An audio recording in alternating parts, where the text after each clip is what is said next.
A woman sits alone in a crowded coffee shop, tears streaming down her face after being rejected by her blind date within 30 seconds of meeting. "I didn't expect you to look like that," he'd said before walking out.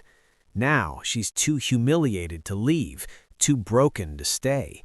Then a single father and his young daughter approach her table. "Can we sit here?" he asks, seeing no other empty seats. But what he does next, when he realizes what just happened to her, doesn't just restore her faith in humanity, it changes both their lives forever. Before we continue, please tell us where in the world are you tuning in from. We love seeing how far our stories travel. The Bluebird Coffee House was packed for a Saturday afternoon.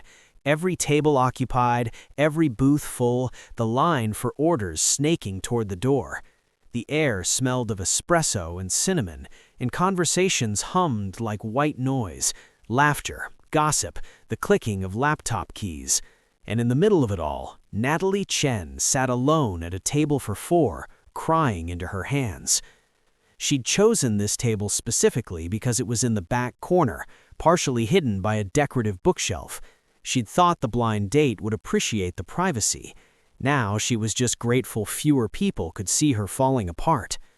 Her phone sat on the table, face up. The last text from her best friend, Julia, glowed on the screen. "How's it going? Is he cute?" Natalie couldn't bring herself to respond. How did you explain that your date had taken one look at you, said, "I didn't expect you to look like that," and walked out? How did you admit that 30 seconds, literally 30 seconds, was all it took for someone to decide you weren't worth their time? She pressed her palms against her eyes, trying to stop the tears. Her left hand instinctively went to her right cheek, tracing the raised lines of scar tissue that ran from her temple to her jaw. The burns were 3 years old now, healed as much as they were going to heal. She'd been in a car accident, a drunk driver, a fireball of twisted metal, and 3 months in the hospital. She survived. Her scars were proof of that. But sometimes survival felt like the consolation prize. "Excuse me?" Natalie looked up, hastily wiping her eyes. A man stood beside her table, holding the hand of a little girl who couldn't have been more than 6 years old. He was tall, maybe mid-30s, with kind brown eyes and dark hair that looked like it had been styled that morning but had given up by noon. The little girl had the same brown eyes, her black hair in 2 neat braids. "I'm so sorry to bother you," the man said, his voice gentle, "but there aren't any other open tables. Would you mind if we sat here? We'll be quiet, I promise." Natalie's first instinct was to say no. She wanted to wallow in her humiliation alone, but the coffee shop was genuinely packed, and this man and his daughter looked tired from shopping. She could see bags from the bookstore next door. "Sure," Natalie managed, her voice rough from crying. She grabbed her purse and phone, starting to slide them toward her. "I was actually just leaving." "Please don't leave on our accounts," the man said quickly. He pulled out a chair for his daughter, then sat down himself, carefully keeping distance between them and Natalie. "Honestly, you were here first. We're the ones intruding."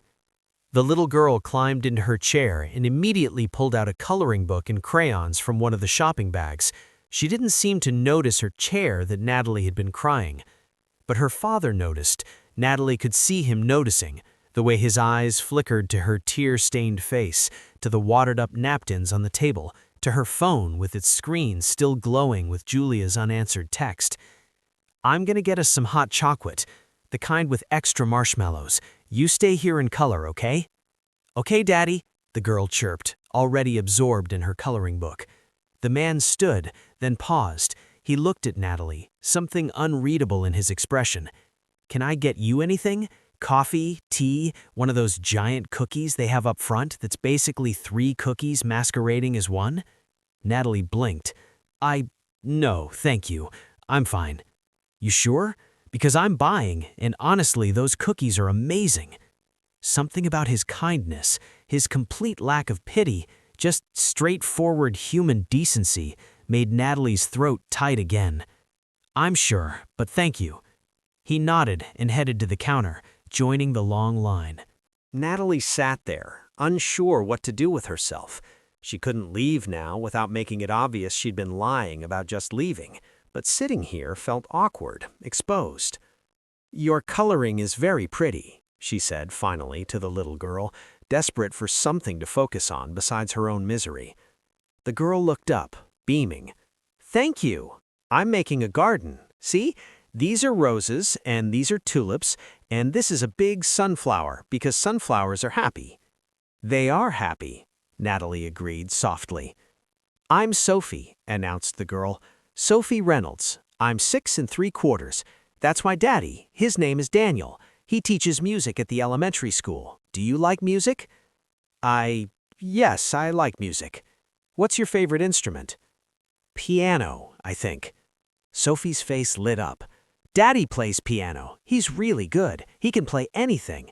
Sometimes he plays Disney songs and I sing them, but I'm not very good at singing. Daddy says I'm good, but I think he has to say that because he's my dad."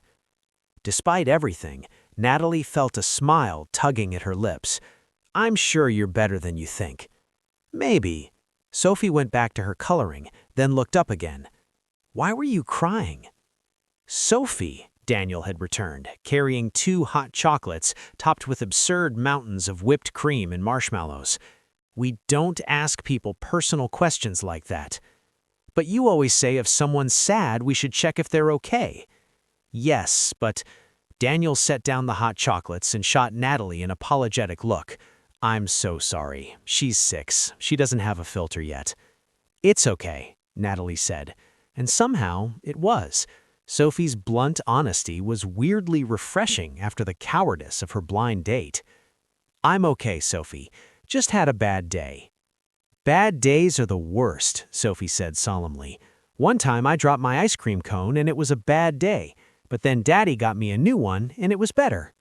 "Unfortunately, I don't think a new ice cream cone will fix this one," Natalie said. "It might help, though," Sophie suggested. "Ice cream helps everything." Daniel sat down, and for the next few minutes they all sat in oddly comfortable silence. Sophie colored. Daniel sipped his hot chocolate and pulled out his phone, checking messages. Natalie just sat there, feeling her breathing slowly return to normal, her tears finally stopping. She should leave. She should go home, change into pajamas, and spend the rest of the day feeling sorry for herself in the privacy of her apartment. But something about this table, this kind man and his chattering daughter, made her want to stay just a little longer. "Daddy," Sophie said suddenly, looking up from her coloring, "can I have a snack?" "You just had hot chocolate." "But I'm hungry. Please, just something small." Daniel sighed the sigh of parents everywhere. "Fine. Stay here. I'll go grab you a muffin or something." He stood, then looked at Natalie again. "You sure I can't get you anything?"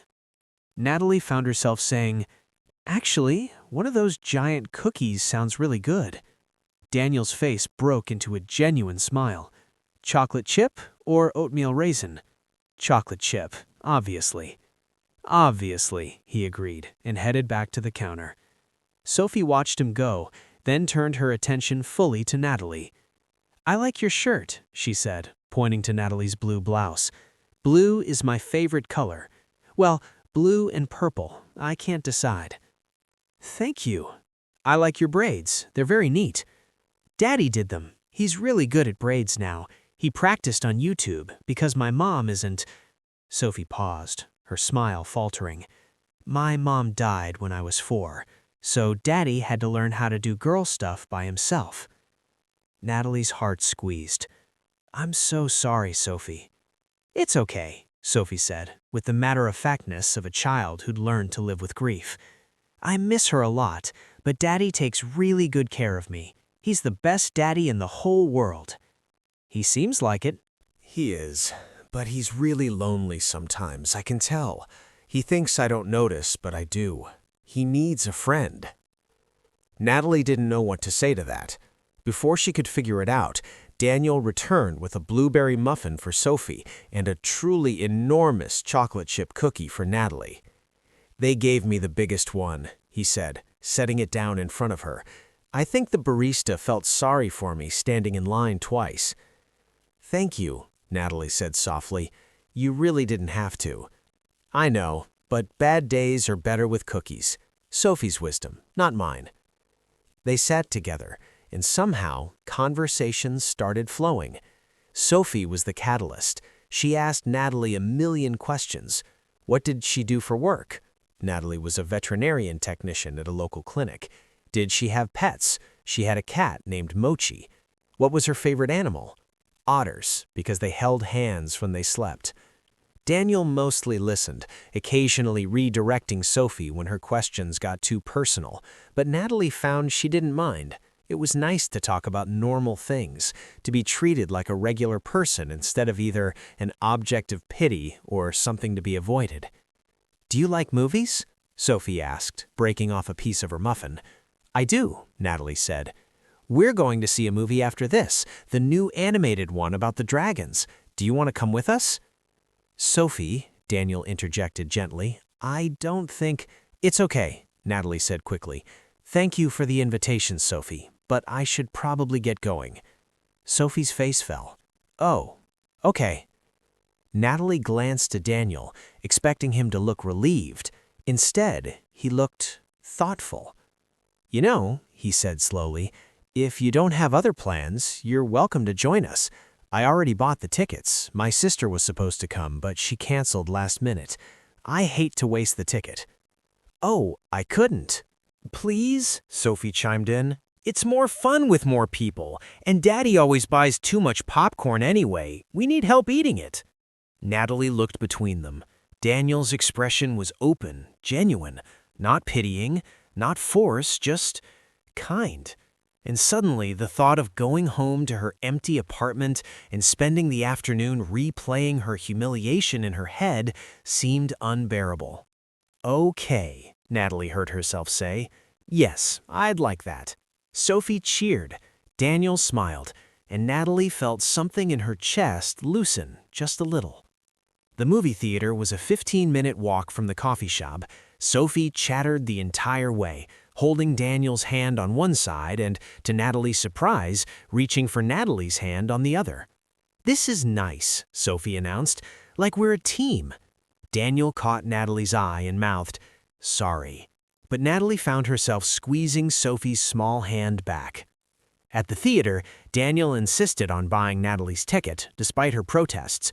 You're doing me a favor, trust me. Watching a kids' movie alone with a 6-year-old is an experience. Having another adult there is a gift. They loaded up on popcorn, Daniel was right, it was way too much, and headed into the theater. Sophie claimed the middle seat, which meant Natalie and Daniel sat on either side of her. The movie was actually good, funny and heartfelt, with enough adult humor that Natalie found herself laughing alongside Sophie's delighted giggles. Halfway through, Sophie leaned against Natalie's arm, sharing the armrest, completely comfortable. During a particularly emotional scene, Natalie glanced over and saw Daniel discreetly wiping his eyes. Are you crying? She whispered, smiling. No, he whispered back, it's allergies. We're indoors. Indoor allergies. Natalie bit back a laugh. After the movie ended and they filed out with the crowd, Sophie held both their hands again. That was the best movie ever, she declared. The Blue Dragon was my favorite. What was yours, Natalie? I liked the little green one, Natalie said, the one who was afraid of flying. But then she wasn't afraid anymore, Sophie said, because her friends believed in her. That's the important part. Very important, Natalie agreed. They walked back toward the coffee shop where Natalie's car was parked. The late afternoon sun cast long shadows, and the autumn air had a bite to it that promised winter wasn't far off. Thank you for coming with us, Daniel said, as they reached the parking lot. I think you made Sophie's day. You made mine, Natalie said honestly. I was having the worst day, and you both turned it around completely. The cookie helped, right? Sophie asked. The cookie definitely helped. They stood there for a moment, an awkward pause stretching out. Natalie knew she should say goodbye, get in her car, return to her regular life. This had been a strange, lovely interlude, but it was ending now. Can we see you again? Sophie asked suddenly. Sophie, Daniel said. We can't just... No, it's okay, Natalie said. She crouched down to Sophie's level. I had a really wonderful time with you today. You're a very special girl, Sophie. So we can see you again? Sophie pressed. Natalie looked up at Daniel. He looked embarrassed, but also hopeful. If your dad is okay with it, Natalie said carefully, maybe we could exchange numbers, just, as friends. I'm very okay with it, Daniel said quickly. Then, seeming to realize how eager he sounded, he added, I mean, yeah, that would be nice. Sophie doesn't have many people in her life besides me and my sister. It would be good for her to have friends. They exchanged numbers, and Natalie tried not to notice how her hands were shaking slightly as she typed Daniel's contact information into her phone. Text me, Daniel said, anytime, and I mean that. If you're having another bad day, or if you just want to grab coffee, or if you need someone to watch a kids' movie with. I will, Natalie promised. Sophie threw her arms around Natalie's waist in a sudden, fierce hug. You're my friend now, my best grown-up friend. Natalie hugged her back, feeling tears prick her eyes for an entirely different reason than earlier. You're my best 6-year-old friend. As she drove home, Natalie caught herself smiling. Her phone buzzed at a red light. She glanced down and saw a text from an unknown number, but she knew it was Daniel. Thank you for giving us a chance today. Sophie hasn't stopped talking about you. Neither have I, if I'm honest. I hope you're feeling better. Daniel. Natalie saved his contact, then typed back, I am. Thank you for the cookie, and the company, and for not running away when you saw me crying. Natalie. His response came quickly. Why would I run away? Natalie stared at the message for a long moment. She thought about her blind date, about the way he'd looked at her scars with barely concealed disgust, about how he'd made her feel like something broken, something to be discarded. But Daniel hadn't looked at her like that. He'd just seen a person having a bad day, and he'd helped. She sent back, long story, I'll tell you sometime. I'd like that. Over the next few weeks, sometime became many times. Natalie and Daniel texted daily, starting with small things like, how's your day? And Sophie said the funniest thing at breakfast, and gradually deepening into longer conversations about their lives, their fears, their dreams. They met for coffee twice, both times with Sophie present. The little girl had appointed herself Natalie's official tour guide to her life, sharing stories about school and friends and the very serious drama of losing a tooth. The third week, Daniel invited Natalie to Sophie's school music performance. She's singing in the first-grade choir, he explained over text. It's going to be adorable and chaotic. Fair warning, 6-year-olds have zero sense of rhythm. Natalie went. She sat next to Daniel in the cramped auditorium, and when Sophie spotted them in the crowd, her whole face lit up. She waved enthusiastically, nearly hitting the kid next to her. She's going to fall off the risers, Daniel muttered, but he was smiling. The performance was exactly as advertised, adorable, chaotic, and featuring at least 3 kids who forgot the words and just moved their mouths. Sophie sang with enthusiastic volume, if not perfect pitch. Afterward, when Sophie ran to them, she hugged Natalie first. You came! You really came! Of course I came, Natalie said. You invited me. I wasn't sure you'd actually come, though. Sometimes grown-ups say they'll come to things and then they don't. Something in Natalie's chest tightened. Well, I'm here. And you were amazing. I messed up the second verse. I didn't notice at all. Sophie beamed and grabbed both their hands. Can we get ice cream now? Daddy promised ice cream after the concert. I did promise that, Daniel confirmed. So they went for ice cream. The 3 of them crowded into a corner booth at a local shop, Sophie with chocolate chip, Daniel with vanilla, Natalie with strawberry. They talked and laughed, and Natalie realized with a start that this felt normal, natural, like something that had always been part of her life. Walking back to their cars later, Sophie skipped ahead, giving Daniel and Natalie a moment of semi-privacy. She really loves you, Daniel said quietly. I love her too, Natalie said. She's an incredible kid. She is. Daniel paused, then continued. She asked me yesterday if you could be her mom. Natalie stopped walking. Oh! I told her it doesn't work like that. You can't just decide someone is your mom. But she said, Daniel smiled ruefully, she said you already feel like her mom, which is a lot to put on you. I know. I'm sorry. Don't apologize, Natalie said. Her voice came out rough. That's one of the most beautiful things anyone's ever said to me. They started walking again, slower now. Sophie had found a leaf and was examining it with scientific intensity. Can I ask you something? Daniel said. That day we met in the coffee shop, what happened? You don't have to tell me if you don't want to, but I've been wondering. Natalie took a breath. I was on a blind date. My best friend set it up. She'd been pestering me for months to get back out there, start dating again, so I finally agreed. And he took one look at me, said, I didn't expect you to look like that, and walked out.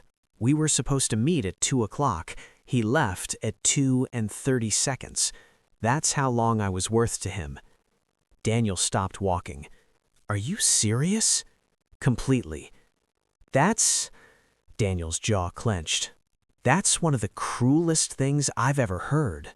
It is what it is, Natalie said, trying to sound casual. I have scars. A lot of them. Car accident 3 years ago. I've learned that not everyone can handle seeing them. Most people are just more polite about it than he was. Natalie, Daniel turned to face her fully. Look at me. She did. You're beautiful, he said simply. Genuinely, honestly beautiful. And anyone who can't see that is an idiot who doesn't deserve 5 minutes of your time, let alone a whole date. Natalie felt her eyes fill with tears.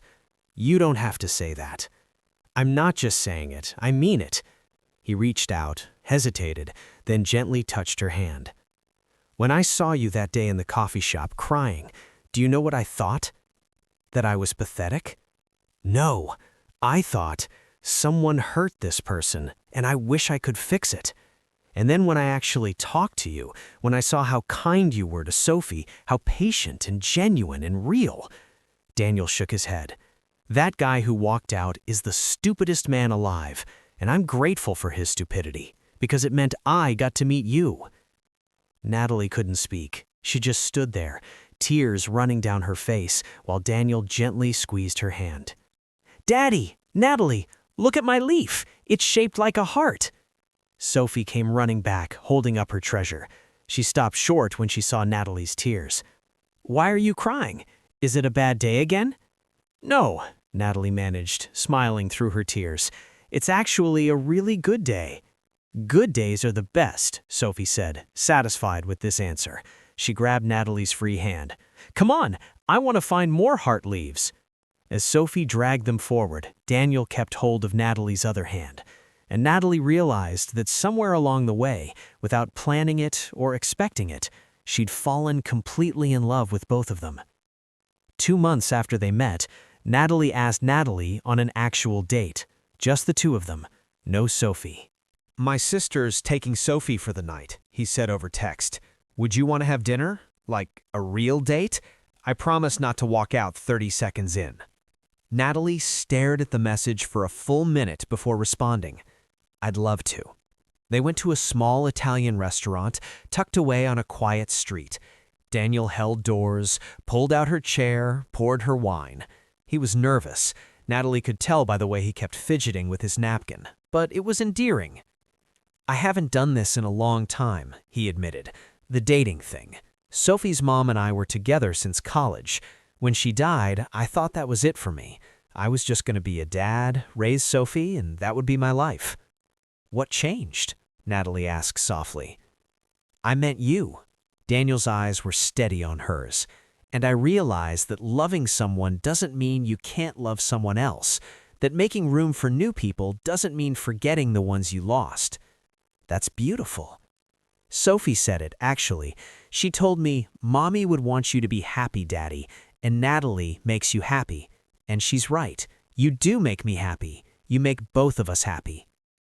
Natalie reached across the table and took his hand. You make me happy too. Both of you. I didn't think I'd ever feel this way about anyone.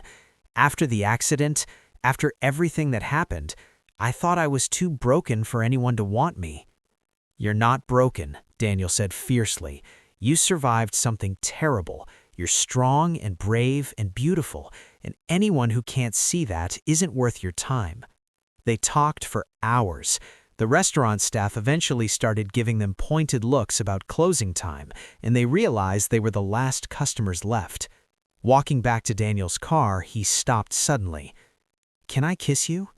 Natalie's heart hammered. Yes. He cupped her face gently, so gently, his thumb tracing the scar on her cheek like it was something precious. Then he kissed her, soft and sweet and full of promise. When they pulled apart, Natalie was crying again. "Happy tears," she clarified quickly. "Very happy tears." Daniel kissed her forehead. "Good." 6 months after that first coffee shop meeting, Natalie had a key to Daniel and Sophie's apartment. She spent most weekends there, helping Sophie with homework and cooking dinners with Daniel. He was terrible at cooking, which made it hilarious. Sophie had started calling her Nat and would sometimes slip and call her Mom before quickly correcting herself. Natalie never corrected her back. One Saturday morning, Natalie was braiding Sophie's hair before her soccer game when Sophie suddenly said, "Nat, can I ask you something?" "Of course." "Are you going to marry my daddy?" Natalie's hands stilled. "Why do you ask that?" "Because you love him and he loves you, I can tell. So that means you should get married, right? That's how it works." "It's a little more complicated than that, sweetie." "Why?" "Well, marriage is a big decision. It's about both people being ready and wanting the same things. Do you want to marry him?" Natalie met Sophie's eyes in the mirror. "Yes," she said honestly, "I do." "Does he want to marry you?" "I don't know. We haven't talked about it." "You should talk about it," Sophie said matter-of-factly. "Communication is important. That's what my teacher says." Natalie laughed. "Your teacher is very wise." That evening, after Sophie went to bed, Natalie and Daniel sat together on the couch. She told him about Sophie's question. "She's very direct," Daniel said, smiling. "Wonder where she gets that from?" "So?" Natalie prompted. "What do you think?" Daniel turned to face her fully. "I think I've been trying to figure out how to propose to you for the last 2 months. I bought a ring 3 weeks ago. It's hidden in my sock drawer, which is a terrible hiding place because Sophie reorganizes my drawers constantly and is definitely going to find it soon." Natalie's breath caught. "You bought a ring?" "I bought a ring." Daniel took her hands. "Natalie, I love you. Sophie loves you.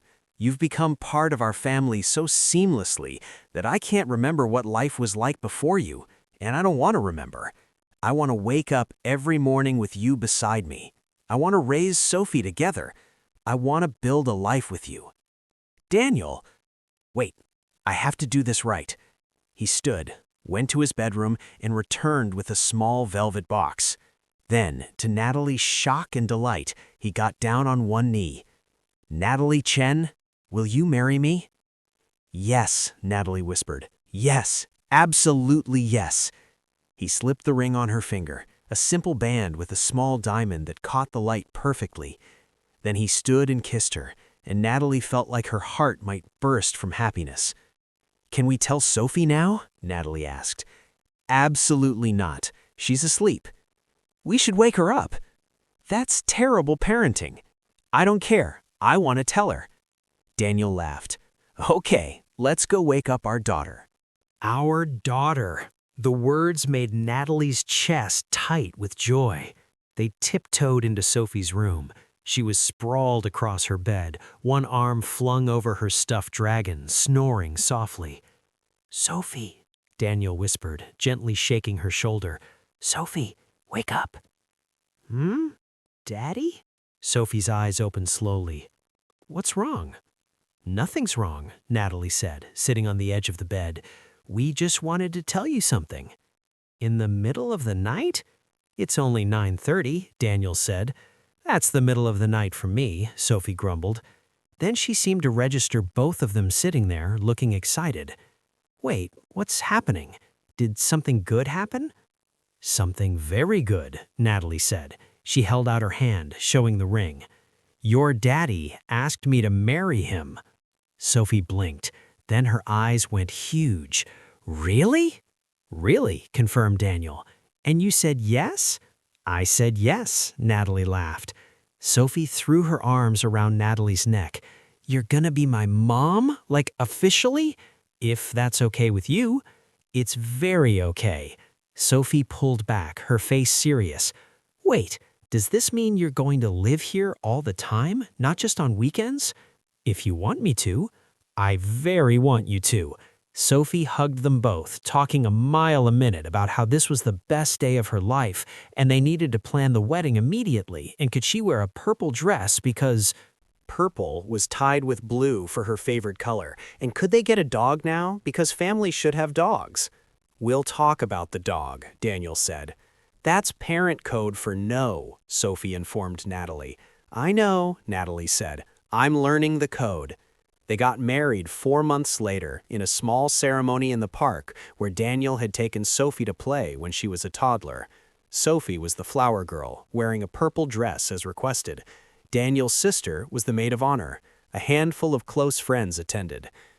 When the officiant asked if anyone objected, Sophie shouted, I definitely don't object, and everyone laughed. During their vows, Natalie said, Daniel, you saw me on my worst day and decided to stay.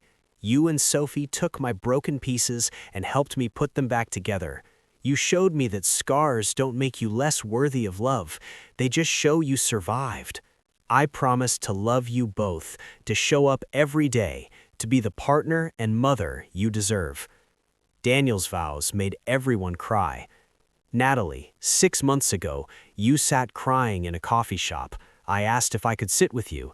You said yes. That one word changed my life. You've loved Sophie like she's your own. You've loved me even when I was scared to be loved again.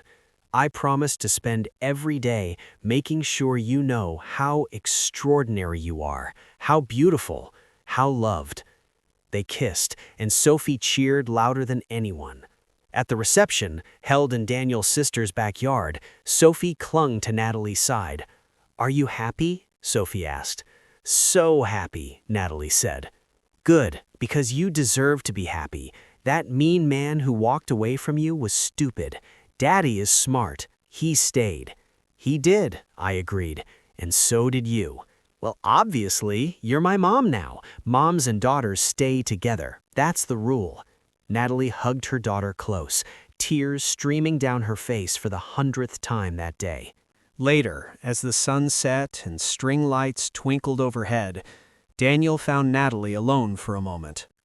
Thank you, he said. For what? For saying yes. To coffee that day. To all of this. Natalie smiled. Can I tell you a secret? Always. When you asked if you could sit at my table, I almost said no. I was so deep in my own misery that I wanted to wallow alone. But something made me say yes, and that one word changed my life too. Daniel kissed her forehead. Funny how that works. Daddy! Nat, come dance!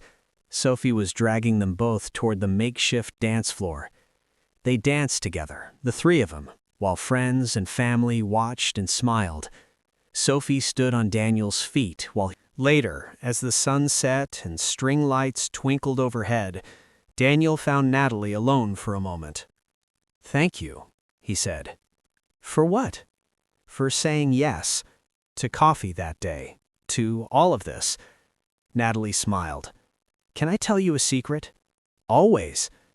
When you asked if you could sit at my table, I almost said no. I was so deep in my own misery that I wanted to wallow alone. But something made me say yes, and that one word changed my life too. Daniel kissed her forehead. Funny how that works. Daddy! Nat, come dance! Sophie was dragging them both toward the makeshift dance floor.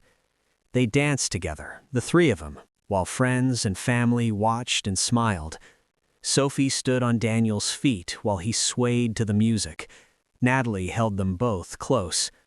And she thought about that day 6 months ago, sitting alone in a coffee shop, crying, convinced she was unlovable, never imagining that in that exact moment, her family was about to walk through the door and ask the simplest question, "Can we sit here?" Sometimes the best things in life start with being rejected, with hitting rock bottom, with feeling like you have nothing left to lose. Because that's when you're brave enough to say yes to something unexpected. That's when you let strangers become family. That's when you discover that the right people don't see your scars as flaws. They see them as proof you survived, as proof you're strong, as proof you're exactly who you're meant to be. If this story reminded you that rock bottom can be the foundation you build your greatest life on, that the right people will stay when others walk away, and that sometimes the best families are the ones we choose, share it with someone who needs to hear it. Like, subscribe, and remember, you are not too broken to be loved. You are not too scarred to be beautiful. And sometimes, all it takes is one person asking, "Can I sit here?" to change everything.